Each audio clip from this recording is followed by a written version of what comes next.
Oi, gente. Boa noite. Agradeço a quem ficou até essa hora, principalmente. Tá? Só fazendo uma avaliação do que eu vi desde manhã, fiquei aqui manhã, tarde. Eu gostei muito dos trabalhos apresentados. Alguns eu não fazia ideia, né, do quanto, assim, qualidade o CAPINES está tendo. Né? Então, fico realmente muito feliz com esse avanço do Instituto, né, em termos de ensino. Vou tentar, né, espero que eu traga alguma contribuição para vocês. Só explicando quem eu sou, meu nome é Geise, sou professora do 1º ao 5º ano do CF1, e desde 2010 eu venho desenvolvendo uma oficina de leitura na instituição. Em 2009, apresentei o projeto, em 2010, comecei a executar, né, com toda a ajuda institucional. E venho, assim, cada ano que eu termino aqui e faço um balanço, eu vejo quanto eu me encontrei dentro desse trabalho. E o quanto eu acho que o aluno pode crescer quando ele tem um ambiente que não tem a pressão daqueles conteúdos programáticos, e um ambiente onde o profissional, o professor, ele tenta realmente trabalhar com prazer e o gosto pela leitura. Tá? Então, nesse ambiente, vai aparecer, eu vou tentar, de todas as formas, de todas as maneiras, contribuir para o letramento desse aluno. Né? Antes, quando a oficina começou, eu tive a parceria de 3 professores surdos. Na verdade, eram 2 graduandos de pedagogia do DESU, e depois uma pedagoga surda, e depois a Aline, professora bilíngue, com boa fluência em Libras. Só que agora, né, eu fazendo uma análise, eu vejo que meus alunos estão crescendo, mas eu estou sozinha. Então, eu continuo falando, meu trabalho seria muito melhor se eu estivesse trabalhando com um profissional surdo, porque eu não sou modelo linguístico nem identitário para o meu aluno. Ok? Eu sou um modelo para essa aprendizagem da segunda língua, né, da modalidade escrita do português. Isso sim. Então, vou começar mostrando, né, que todo o trabalho, toda a prática, ela está articulada a um arcabouço teórico. Né? Então, eu não planejo determinadas atividades se eu não tiver uma concepção teórica. Eu não vou conseguir. Tem professores até que falam, mas eu não ligo para a teoria. Não, mas se você sentar e observar a prática daquele professor, ele está alinhado a uma concepção. Ele tem determinada visão de língua, de linguagem, de aprendizagem, de leitura. E eu tenho, assim, a minha prática, ela vem assim sendo refletida já há alguns anos, e a minha vontade de formar um grupo de pesquisa, né, com a metodologia da pesquisação, agora ela está mais próxima. Poderia ter começado esse ano, não consegui, porque eu não quero um grupo pequeno. Meu objetivo é trabalhar com os profissionais que trabalham no 1º ao 5º ano, o maior número possível. Quem estiver realmente com vontade de se debruçar no grande desafio, que é o ensino da leitura e escrita para os surdos. Então, o meu objetivo ano que vem, realmente começar esse grupo de pesquisa, com essa intenção, refletir sobre práticas de leitura e escrita. Eu vou falar de um projeto que eu fiz, implementei e desenvolvi esse ano, que foi uma aposta minha, que era trabalhar com poesias. Por quê? Geralmente eu fico muito atenta atenta ao que os meus alunos têm interesse. Então, eu gosto de conversar, de interagir com eles. Olha aí a minha concepção de linguagem. É atividade interativa, é discurso, são jogos interacionais. É aí que eu acredito que a aprendizagem encontra lugar para aflorar. Então, nisso, eu fico muito atenta ao que eles querem. Aí, no final do ano passado, para a atividade de Natal, sempre tem uma produção, né, alguma escrita, algum cartão sobre Natal. Geralmente, eles pedem. E aí, antes de fazer isso, eu passei um vídeo que eu gostei muito, com uma poesia de uma poetisa surda, que até trabalhou aqui, que é a Fernanda Machado. O sinal dela é esse, olho azul. Encontrei com ela até num congresso e falei, olha, vou passar o seu DVD para a turma. Ela, legal. Aí, depois me dá, né, me dá um feedback, vê se eles gostaram. E, realmente, eu passei, os alunos se encantaram. Porque, até então, trabalho com vários gêneros textuais. A poesia nunca tinha entrado. Eu achava que era uma aposta muito alta. E não foi. Não foi porque os alunos se encantaram. A partir daquele vídeo, e quando eu fui pedir uma produção deles que fosse, né, dentro daquele, eles observando aquela poesia da Fernanda Machado sobre o Natal, e quando eu pedi para quem quisesse se colocar à frente, também falar, né, em forma de poesia, o que sentia em relação ao Natal, apareceu uma estética, uma linguagem estética que eu vi, que eles estavam percebendo a mudança de gênero, que até então eu estava trabalhando com relato, e aí eu vi, bom, é uma aposta, e eu vou fazer. E, realmente, iniciei o ano, apresentei a poesia As Borboletas, de Vinícius de Moraes. Tenho que falar que eu estou trabalhando só com 4º e 5º anos, né? Eu não tenho horário para trabalhar com todos, adoraria, mas adoraria mais ainda trabalhar com um profissional surdo. Bom, trabalho com 4º e 5º anos, apresentei a poesia, comecei apresentando, mostrando um professor que foi daqui e que também é poeta, é o Ricardo Boareto. Ele também sinaliza as poesias de outros autores, né, de outros poetas. Então, eu realmente, quando eu vi o vídeo, me encantou, gostei da forma como foi apresentada em termos de animação, e também vi que eram textos que eu podia trabalhar, né, de uma forma mais não mais simples, mas assim, de uma forma que, para iniciar, o aluno teria um enfrentamento em relação ao português num menor nível de complexidade. Isso era o que eu pensava. E, realmente, foi o que aconteceu, principalmente com o 5º ano. Eu não vi dificuldade. O 4º, não. O 4º ano teve alguma dificuldade, até alguns verbos ainda, né, tiveram dificuldades, né, não tinham até o conceito, e isso foi trabalhado, dentro sempre desse ambiente de interação.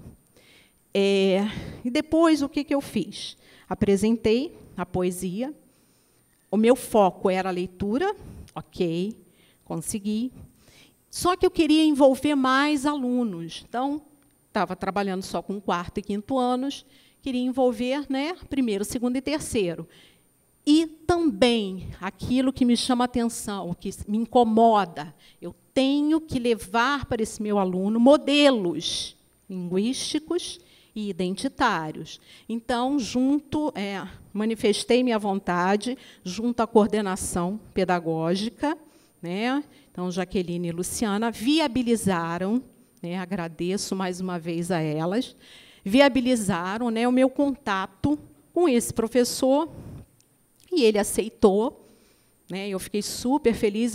Há um tempo atrás, eu já tinha trabalhado com ele foi instrutor, né, em turmas que eu trabalhava, gostei muito do trabalho que eu desenvolvi com ele, com a parceria que a gente foi firmando. E, então, foi bacana esse retorno. E eu apresentei, e também nisso, fui aprendendo com ele. Ele foi apresentando estratégias para mostrar aquela poesia, né, que eu, até então, não tinha feito. Né? Minha unidade mínima de análise, ela não é a palavra. Eu trabalho com a rota, nunca, fonológica, não. Lexical, estou ultrapassando. Isso eu já posso fazer uma reflexão, mesmo que meus dados ainda provenham de um campo empírico, ainda não tem formalizada uma pesquisa.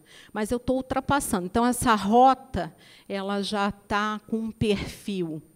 Já estou chegando, saindo da rota lexical para ir para uma rota com um perfil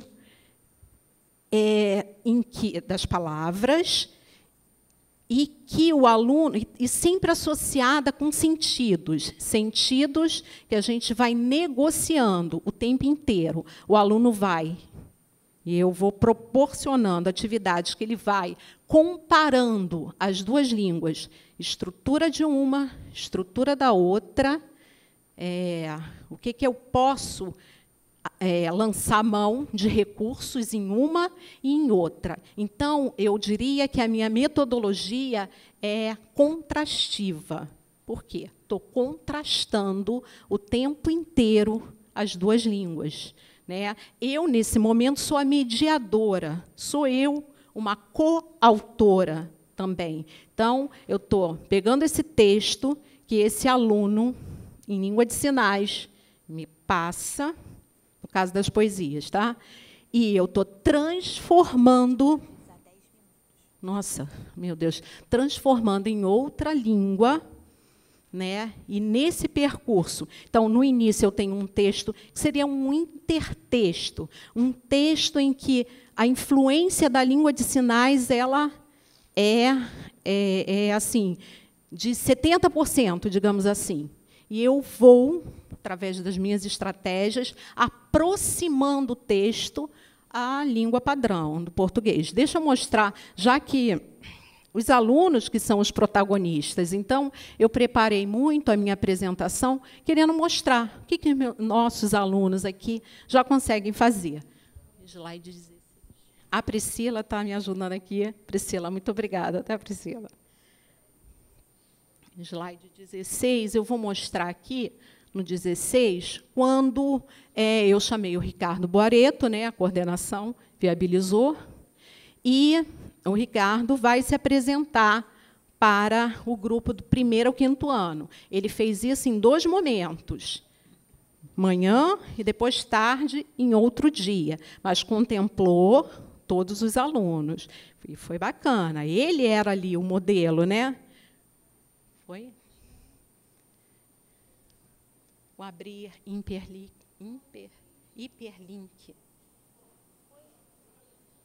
Ó, gente, a gente testou antes, hein? Estava tudo certo.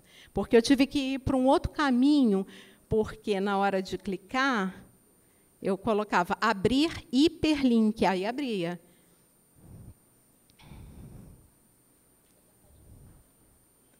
Se não, Priscila, eu coloco o pendrive de novo, porque vai que isso está atrapalhando.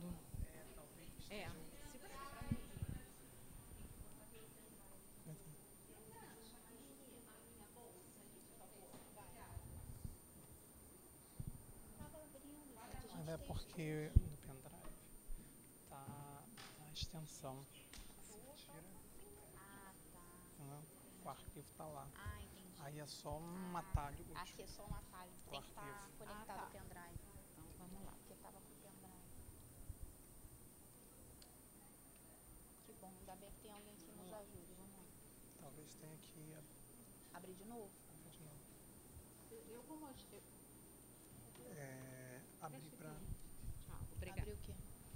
Vocês vão ver assim as filmagens. Eu não tenho assim a intenção de fazer aquela filmagem toda perfeitinha. Não. Eu vou mostrar para vocês o cotidiano escolar. Vocês vão ver, de repente, que eu estou lá dando uma bronca em um aluno que não estava sentando, que estava para lá e para cá. Então, é esse olhar que eu quero que vocês tenham. Não foi editada, não foi nada disso. O cotidiano escolar, né? Vocês vão ver. Abrir hiperlink. Putz, grilo. Gente, eu testei antes. Tem. Ah, não, só ele não. Não, eu coloquei dentro do... Não.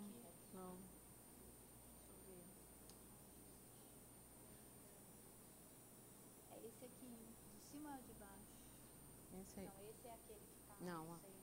volta para aqui. Peraí, deixa eu ver se dá pra ir.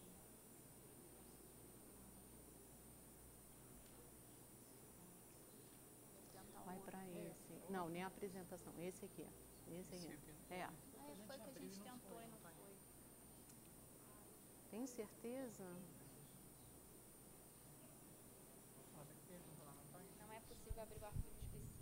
Gente, que pena. Eu preparei 5 vídeos aqui, né? Então, a apresentação seria o Ricardo Boareto, né? Tá indo? Não, é aquele Se apresentando, eu apresentando, né? O rapaz, o que queria fazer, e aí ele vem com estratégias, né, para a leitura da poesia.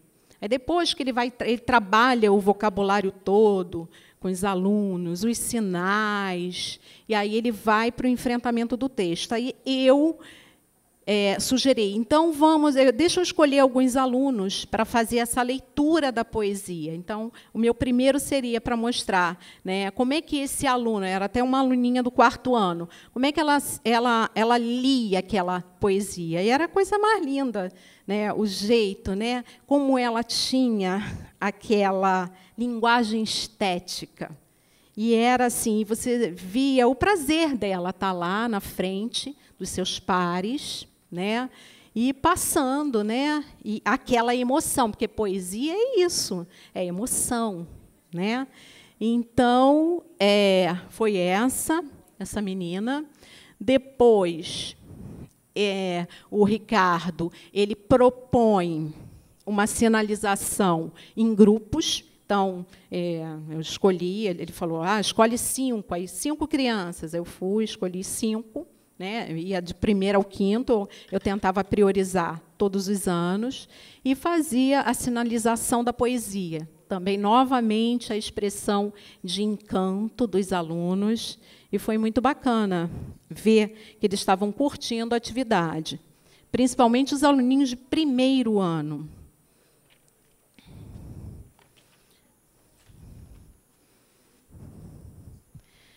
Depois,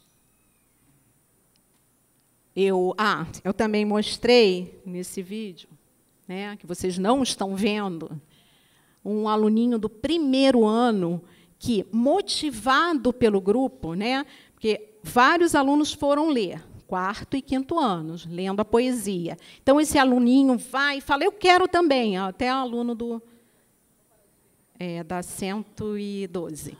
Então, ele diz que ele quer ler também. E ele vai lá para frente fazer o enfrentamento da leitura, aí com a ajuda do Ricardo, e, no final, o contentamento dele de estar conseguindo, pelo menos, algumas palavras-chave, borboletas, as cores, ele reconhecia. E, então, foi muito bacana.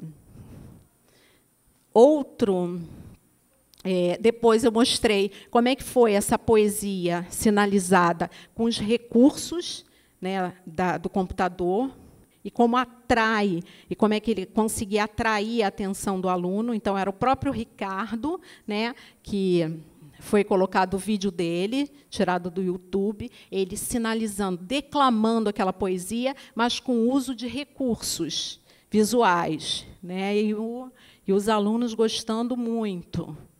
Depois, a proposta final do Ricardo foi fazer a sinalização coletiva da poesia As Borboletas. Então, todas as crianças do 1º ao 5º ano participaram. Então, você via mesmo o 1º aninho, né? Tinha um aluno ali com 6 anos, mas que estava participando junto com um aluno de 19, que nós temos um aluno de 19 anos. Então, eles participando juntos, e você não via ali um rindo do outro, porque estava participando, porque gostaram, curtiram a atividade. Então, meus objetivos ali estavam sendo alcançados, né? Depois entreguei o texto para cada criança, levou a poesia, e aí eu fui saber dos professores que eu não atendia, as turmas que eu não atendia, do primeiro ao terceiro, se houve interesse em tentar fazer a leitura da poesia já em sala de aula. E eles me retornaram, a maioria me retornou, dizendo que o interesse partiu do próprio aluno querer fazer a leitura. E foi bacana que eles aproveitaram o texto para trabalhar. E o final foi o quê? Eu quero chegar sempre ao processo autoral. Bom, mostrei poesia, mostrei também poesias de professores do próprio INES, que tem vídeos no YouTube, e eles sinalizando poesias, professora Camila, professora Andresa. Então, os alunos, quando viam, mas é minha professora, e aquela, ela está mais nova, porque foi em que ano? Aí a gente procurava saber em que ano aquele vídeo foi postado. E como é que eu cheguei? Aí eu queria que os alunos produzissem suas próprias poesias, a minha aposta maior. E eu consegui. Então, eu terminaria hoje a apresentação, eu acho que dá. Esse dá, pelo menos, sarau. Com um sarau em que esses alunos eles apresentavam as poesias. Agora, como é que foi feita essa poesia? Teve uma temática. A temática partiu de uma vivência deles. Um aluno... Tá, então, beleza. Então, essa eu posso passar, gente. Bom, a temática foi Mundo dos Surdos, Mundo dos Ouvintes, que hoje a Lucila estava falando aqui, né? E que é um tema que aparece o tempo inteiro nas minhas interações com os alunos, que é como eles se sentem, muitos se sentem marginalizados, vítimas de preconceito, por não serem oralizados numa sociedade, né, como a nossa. Então, ali, naquela oficina, eles têm um espaço para se colocarem, para deixarem aflorar os sentimentos, para a gente poder conversar sobre aquilo, racionalizar um pouco. Será que é assim mesmo? Eu vinha com essas indagações. Mas vocês acham que é assim? Todo ouvinte é preconceituoso com surdo? Todos? Aí um fala, não é bem assim. Eu tenho uma vizinha que está sempre querendo aprender. Aí um outro fala, não, mas na minha família tem uns que, né, querem também uma comunicação. Então, a gente vai tentando fazer com que o aluno aprenda também a argumentar. Porque, no final das contas, se eu conseguir que esse meu aluno, ele, numa solicitação, uma solicitação qualquer, que ele venha conversar comigo, aí já eu, na figura de orientadora pedagógica, que eu dou um espaço para o aluno conversar. O que ele achar que precisa solicitar, ele já sabe que ele me procura. Então, é uma delícia quando eu vejo o aluno fazer uma reclamação, mas vem com um argumento. Aí eu penso, nossa, o trabalho está funcionando. Antes, quando eu entrei aqui, e olha que eu sou do concurso de 89, a visão de aprendizagem era a língua como um código. Você tinha que passar para eles, né, toda a parte de português, tudo era uma visão estruturalista, então, a complexidade sintática, tudo em etapas, era uma visão. Hoje é outra. Hoje, a visão mudou completamente e o ensino muda, lógico, para melhor. E hoje também, se falou, a Silene falou, escolarização bilíngue. Aí a maioria falou, não, educação bilíngue. Hoje, eu já estou trabalhando com um conceito que vai um pouquinho além, que eu até ouvi da Favorito ontem, numa palestra. Educação multilingüe, plurilingüe, que eu acho que eu estou vendo e estou vivenciando, começando a vivenciar aqui no INES. Então, vou terminar mostrando a poesia, as poesias que meus alunos fizeram, depois de debates, depois de exposições, relatos, e como eles transformaram aquele relato num outro gênero, poesia. Tá bom? Pode apagar a luz.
Bom, gente, só um pouquinho, né? Todos os alunos fizeram. Agora, eu falar sobre como é que essa poesia depois foi para a escrita, aí, gente, preciso de mais uma hora, tá? Fica para outro encontro, tá bom? Obrigada pela atenção de vocês.